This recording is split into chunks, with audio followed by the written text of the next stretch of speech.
Selamat pagi bagi Amang Inang dan seluruh warga Jemaat GKPA serta simpatisan dimanapun berada. Kita jumpa kembali pada hari ke-159 2022. Sebelum memulai karya kita hari ini, marilah kita mohon hikmat dan bimbingan Tuhan. Kita berdoa. Damai sejahtera Allah yang melampaui segala akal, itulah kiranya yang memelihara hati dan pikiranmu dalam Kristus Yesus Tuhan kita. Amin. Saya akan membaca teks firman Tuhan pada hari ini yang tertulis dalam kitab Lukas 11 ayat 9. Lukas 11 ayat 9. Oleh karena itu aku berkata kepadamu, mintalah, maka akan diberikan kepadamu. Carilah, maka kamu akan mendapat. Ketoklah, maka pintu akan dibukakan bagimu. So I tell you, ask, and it will be given to you. Seek, and you will find. Knock, and door will be open for you. Demikian firman Tuhan. Yang berbahagialah mereka yang mendengar serta memelihara kebenaran firman Tuhan. Tema yang akan kita renungkan pada pagi hari ini ialah mintalah, cari, dan ketoklah. Mintalah, cari, dan ketoklah. Kata minta, cari, ketok ini adalah kata kunci dalam nas hari ini. Ketiga kata ini merupakan kata yang berbentuk imperatif, artinya perintah dalam bahasa Yunani. Imperatif, artinya dia perintah dari orang kedua atau ketiga, tunggal atau jamak kepada orang pertama untuk melakukan sesuatu. Jadi Yesus tidak memberi perintah sepotong-sepotong, tetapi memberi perintah yang holistik, yang menyeluruh. Yesus tidak pernah menyuruh kita hanya meminta saja. Lantas kita pasif, tidak mau mencari, tidak mau mengetok. Tetapi perintah ini harus dipahami satu kesatuan. Meminta harus satu kesatuan dengan mencari, dan satu kesatuan dengan mengetok. Artinya tidak pernah disuruh hanya meminta, tidak pernah disuruh hanya mencari, dan tidak pernah disuruh hanya mengetok.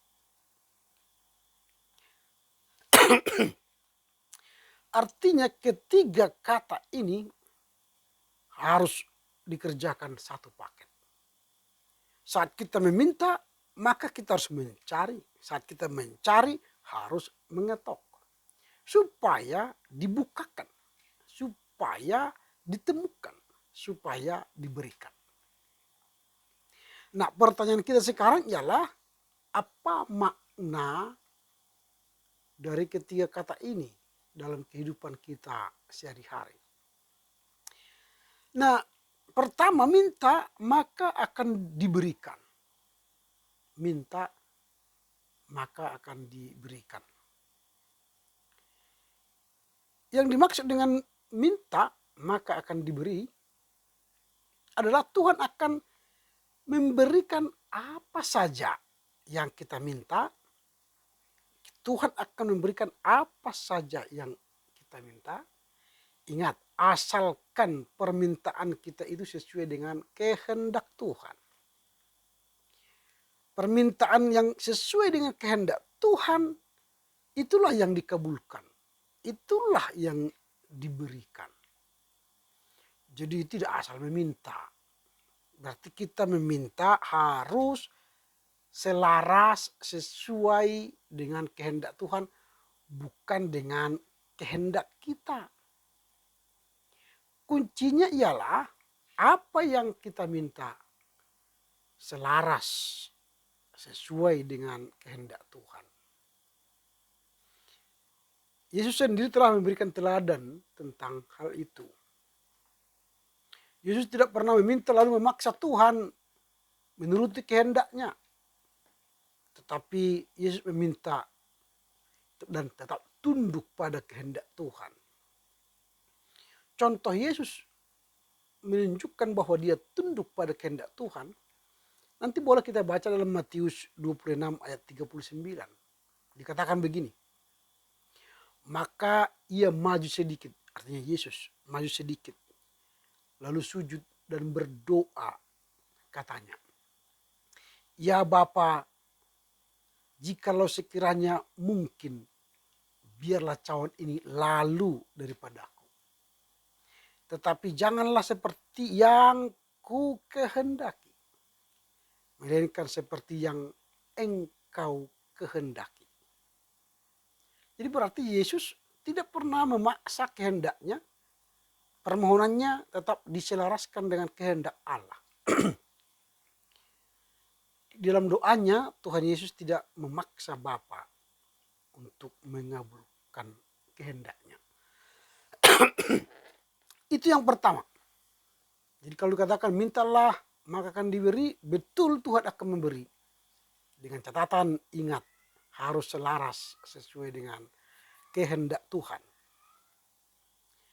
Lalu yang kedua, cari maka kalian akan menemukan. Carilah maka kalian akan menemukan. Nah, artinya Yesus memerintahkan kita untuk terus mencari. Nah, terus mencari menunjukkan permohonan yang sungguh-sungguh disertai dengan ketaatan pada kehendak Allah.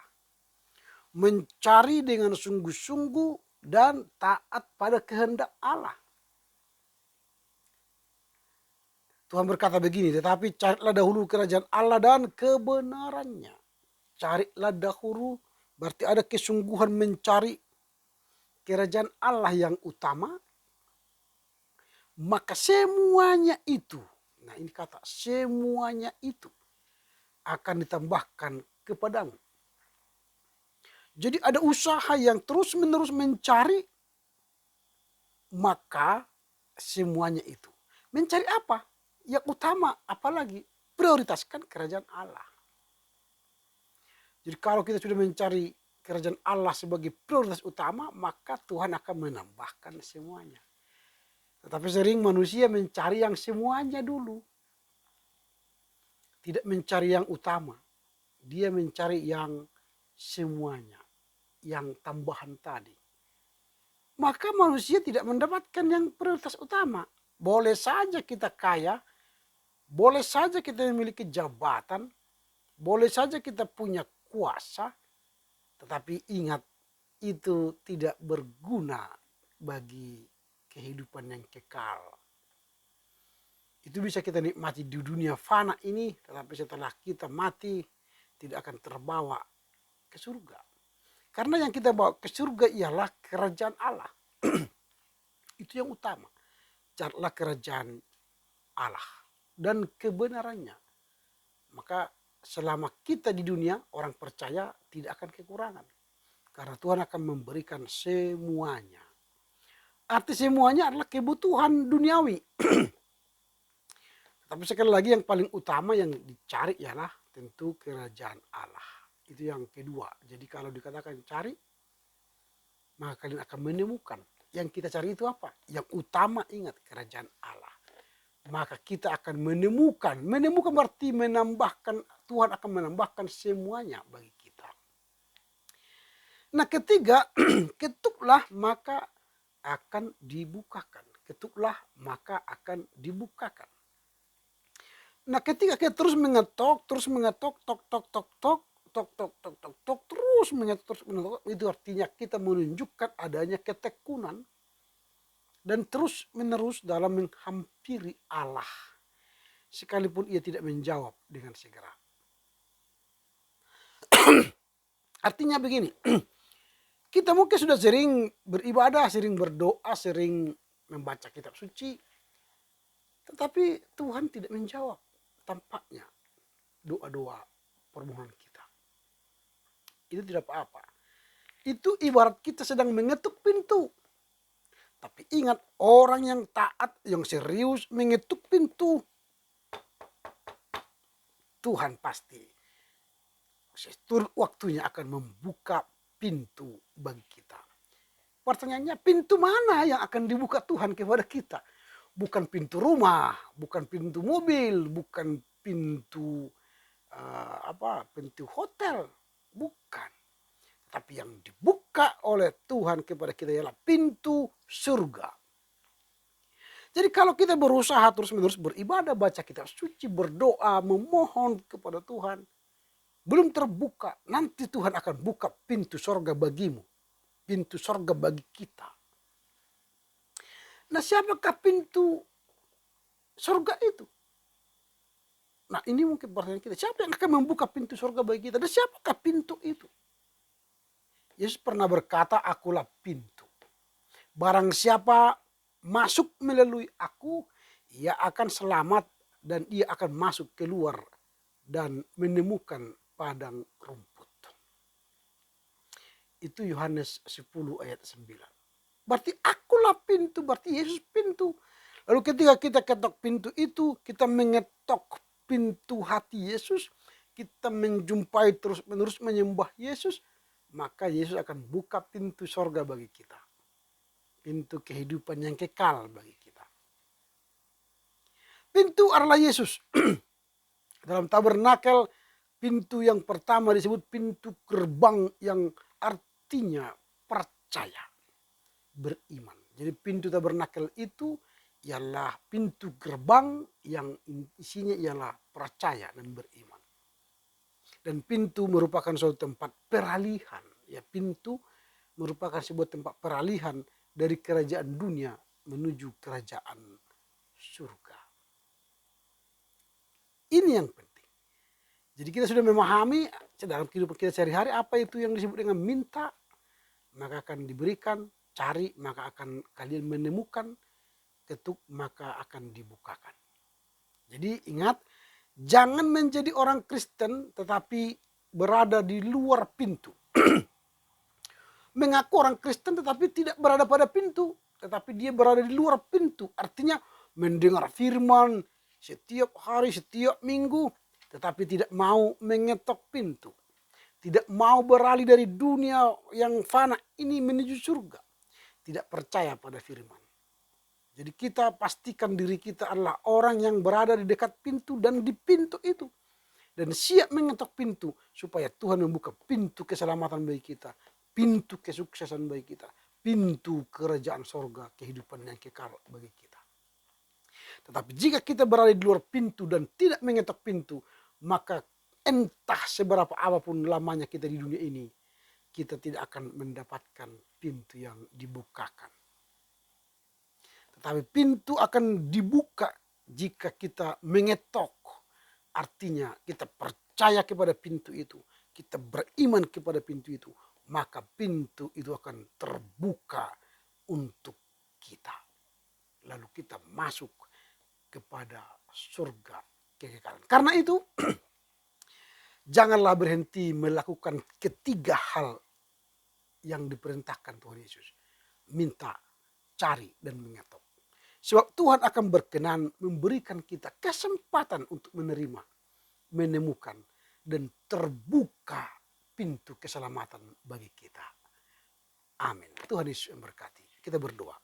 Terpujilah Engkau Bapa, karena firman-Mu hari ini memberi kami perintah mencari, mengetuk, bahkan untuk bisa menerima, menemukan, dan pintu terbuka bagi kami. Karenanya kami diajari oleh firman-Mu untuk mampu meminta, mencari, dan mengetuk. Dengan terus menselaraskan permintaan kami kepada Tuhan. Dan mengutamakan pencarian kami terhadap kerajaan Allah dan kebenarannya. Dan mengetok pintu yang adalah Yesus sendiri.